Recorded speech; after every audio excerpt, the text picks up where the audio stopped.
Bien, je m'appelle Jade Pereira, j'ai 22 ans, je suis une ancienne étudiante en soins infirmiers, présentement aussi préposée aux bénéficiaires. Donc bonjour, je m'appelle Anne Lajoie, je suis étudiante en soins infirmiers à Champlain.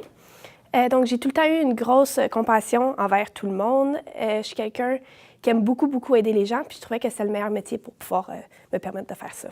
J'ai suivi mes études pendant 2 ans et demi dans un DEP, à part mes stages qui ont duré pendant 1 an. J'ai décidé d'arrêter mes études parce que je trouvais que c'était pas assez convenant pour moi.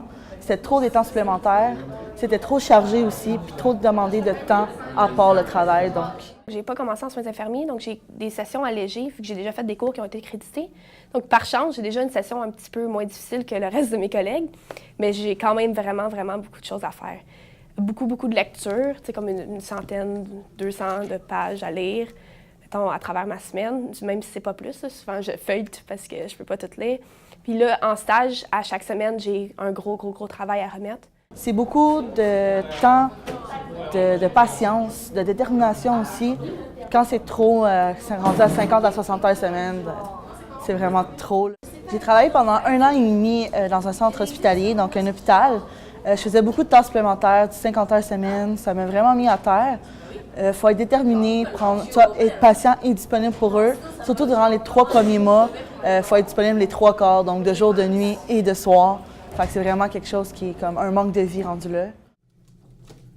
C'est certain que je vais pouvoir me trouver un emploi facilement à cause de la pénurie, en fait. Là. Et qu'ils cherchent beaucoup d'infirmières partout. Mon nom, c'est Lucie Maillé. Je suis enseignante au département des soins infirmiers depuis près de 30 ans. J'ai à peu près tout fait ce qu'il y a à faire comme cours dans ce programme-là. Et présentement, je suis à la coordination départementale et c'est la 2e fois que j'assume cette fonction-là.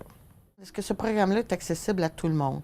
Que ce soit un étudiant qui a une meilleure moyenne générale au secondaire ou un étudiant qui a des notes un peu plus faibles ou qui présente certains troubles d'apprentissage. Cette question-là, je suis obligée de dire qu'il faut personnaliser. Puisqu'il n'y a vraiment pas beaucoup d'étudiants, bien, principalement à Champlain, il n'y a pas beaucoup d'étudiants, mais en soins infirmiers, il y en a seulement 40 par année. Et il faut avoir une note en français assez élevée aussi. Fait que tu ne peux pas être juste anglophone, tu ne peux pas être juste francophone non plus pour rentrer à Champlain. On accueille tous les étudiants qui sont intéressés à faire ce métier-là. Malheureusement, ce n'est pas le cas, pour toutes sortes de raisons. Des raisons qui sont très administratives, très logistiques.